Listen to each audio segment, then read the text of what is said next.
You hear folks cleaning up, that means one thing. It means that everyone is leaving the fraction except for... we got kicked out of our normal studio. We did. Because of Copa America, and rightfully so.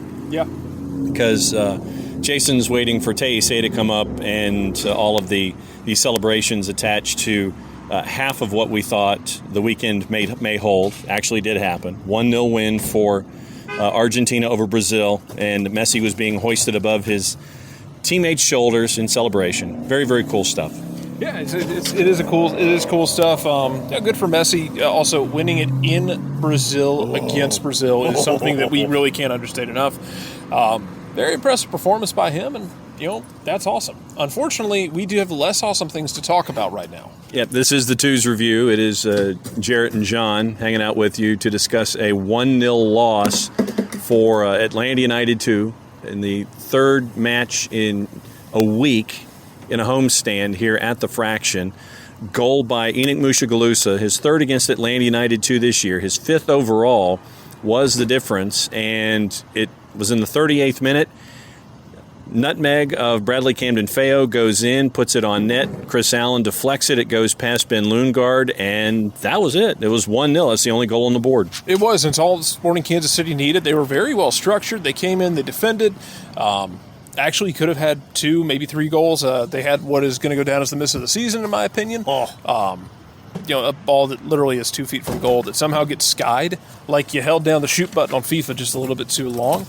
Aside from that, you have a situation where you hit the crossbar. If you're Sporting Kansas City, you also have a player bearing down on goal. Benlingar comes out, pressures him, he takes a heavy touch, and it rolls out. So could have had a couple things go that way for Kansas City. And then on the other end of things, you have MacIntosh make an otherworldly save to keep Daniel Sabatu out as he's trying to tie things up late. You have Darwin Mateus get denied on a scorching left-footed twisting shot that gets kept out. So it's a tough result for Atlanta United too. But talking to Jack Carlson about it, the tiredness that you talk about, 3 games in a week, it rolled into it. He said, I thought we looked leggy, I thought we looked tired.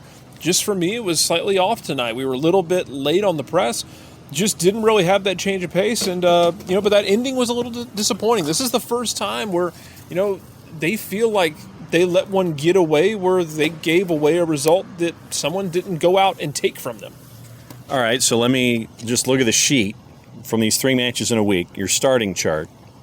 So the guys that started all 3 matches in this week: Bradley Camden-Feo, Chris Allen, Robbie Mertz, Aiden McFadden, and Bryce Washington. They all started all 3 matches, and Camden-Feo, I think for the most part, went all 270. Chris Allen was pulled with 20 minutes to go in match 3. He looked done. No disrespect to Chris Allen. He's been running. They've all been running a lot. I'm impressed that they were able to give as much as they did in some cases. Robbie Mertz, after a hard fall, was pulled late in his 3rd match in a row.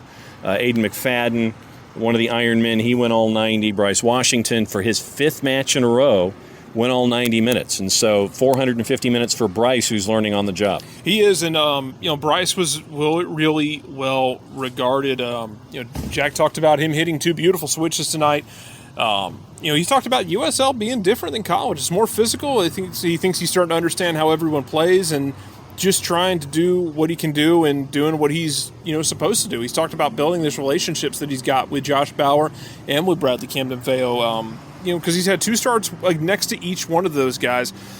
And it's just a matter of building that trust and that relationship. And, he had a lot of trust on his shoulders tonight because Josh Bauer at the end of the game gets forward and gets to be part of the attack. And Bryce is the last man back. He did a really good job, I thought, in those situations, being the last man back, just using that physicality, but also really solid on the ball, making the right passes, making the right reads, not panicking and punting it into row X. And at the same time, because of the short bench, and the bench tonight, Mackie Jope, Darwin Mateus, who came in and gave you 2 minutes, and he had a wrap around his knee coming in for that final 2 minutes. Damn near scored a goal. Daniel Sabatu, who came in for his 3rd match in a row. And because it's raining, and the beauty of live to tape, live broadcast, we're going to walk inside so we're not getting rained on, and we're just going to annoy other folks. But Daniel Sabatu comes in for the third match in a row and gives you 35. So you had a lot of folks come in, and the other part of your bench was that you had 2 academy products that were a part of it as well. And when you have someone like a Johnny Vial come in, not afraid of his surroundings at all, coming in when he did in the 72nd minute, he gives you 20 minutes. Johnny Vial did a great job. He came in, didn't look afraid of the moment, which is always great to see. I feel like a couple of years ago with this team, you would bring guys from the academy, and some of them come in and they'd approach it like that. Some of them, you would kind of see them get a little wide-eyed because of the speed of the game and the physicality that comes into the USL level. And I thought Johnny did a really good job. We talked to Coach Jack about it. He said he's a sensational player. He's got moments of magic in him. It was a great taster for him, and he has a lot of belief and hope in that kid. And you hope that you get to see more of him get those minutes. You've had a couple of academy guys do that and earn those minutes, earn more and more opportunities. Sabatu being one of them, where it's a guy who started out with he came in off the bench, gets forced into a role. When Benitez has his red card, and Sabatu's working his way up that chart now to be a more of a focal point on the offense, and also might have to do possibly with a guy like MacIntosh, who might be banged up, not be 100%. You're thin on options, but that's the time when you have to go grab those minutes, and I think he's done a good job of grabbing those minutes. And then a Johnny Fortune tonight, grabbing minutes. And you mentioned a Johnny Fortune with his recent run. Fortune was a sub in 2 of the 3 matches. Remember going back to June 6th when he didn't have he got a DNP, and then you had the big X in there on June 16th, and you end up with Fortune being a sub in the first 2 matches on the 3rd and the 7th, comes in and gets the start tonight, man of the match. Man of the match performance from a Johnny Fortune, and he's filling a role that we have talked ad nauseum about. With Will Riley leaving to go to college, that midfield had developed a really impressive chemistry. Someone had to fill that void, and tonight a Johnny Fortune, I think, took a step to filling that void, and laying a good claim to it. Now, he's not going to be the only guy who gets a shot to it, I don't think. But he did exactly what you're going to want of him. Coach mentioned that we're here to try and produce players.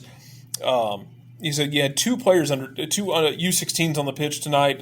He said for me, and I know you guys talked about this as well, that Johnny Fortune was the best player on the field tonight. He showed what he's a fantastic player, and I don't want to harp on what happened in Memphis a month ago. Yeah, but I'm going to in a positive way that he has bounced back from that red card as well as you would see most professionals bounce back, and he's a teenager. I'm just infinitely impressed with the way that he has gone now 3 games, and every game has looked more and more confident. Never looks like he shied away from the opportunity, has not looked scared at all, and just unbelievably impressed with his ability to jump into the fray and not be afraid, not be going in half measures with his challenges, and being commanding on the ball. He's done exactly what you want to see in terms of responding.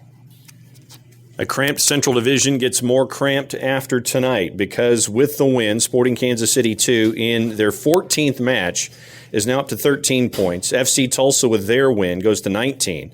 Lou City is at 20, and you also had Birmingham Legion playing Memphis 901, and the other matchup was Indy and OKC tonight. So the Central Division we knew going in was going to be very cramped. Tonight's another example of that, where those margins between, or really among teams 3 through 6, really are going to get that much more cramped, and the Central Division is going to be a race to the end of it all. It is, and it stings tonight because you do drop a home game, which you want to at least get something out of a home game. Ideally, 3 points. You don't get a point tonight, which it's at the end of a tough road. It feels like a game where Jack Carlson talked about. It feels like a game. This is one of the first times where they've given up points, and it didn't feel like the other team took them away from them so much as Atlanta didn't protect themselves, protect their points, protect their home, as well as they have in the past. And maybe that comes up to the legs and just the exhaustion and just the lack of sharpness tonight. But now you're going to have to go on the road. You're going to lose City, who's going to be looking for revenge, because if you remember, actually it's Atlanta United's last win was against Louisville City here. A really impressive and gutty win. And it's been a while, and you're going to have to go up there and get another win. And it's going to be a big matchup for you. It's kind of a rubber game in a sense. And this isn't the last time they face each other, but Atlanta United started the season in Louisville and proceeded to lose game 2-0. And then they get the 1-0 win here, so now you come back to it. Can you go up there with 7 days off, get your legs back under you, and be in good shape? And at the same time, with the 2's players that might be busy with first-team duty. Well, yeah, I mean, half the team might be on a hardship the way the first team's dropping. Yeah, no kidding. Camden Feo and Chris Allen might actually have to play in the first team. They might get a hardship. They might be out of first teamers. They might be asking, people out of the stands to play at this rate. Don't encourage. So Atlanta United 2 on Enoch Mushagalusa's 5th goal of the year in the 38th minute. Leave Atlanta with a 1-0 win, full points for Sporting Kansas City 2. And they came in losing 4 of their last 5. They stopped that streak with a win on the road in Atlanta. As Jarrett said, next match up for Atlanta United 2, a week from Saturday night at Lynn Family against Lou City.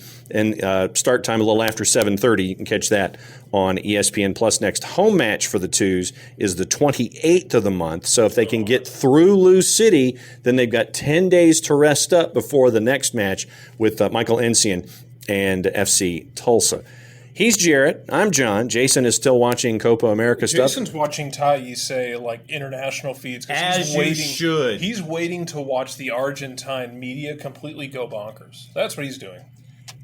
Fanatis, fntz.co/soccer down here if you want to get tied into Fanatis, because he got me hooked on Fanatis. I watch Thais say, especially in moments like this. So enjoy the rest of your night, everybody, as we all get ready for the Euros tomorrow.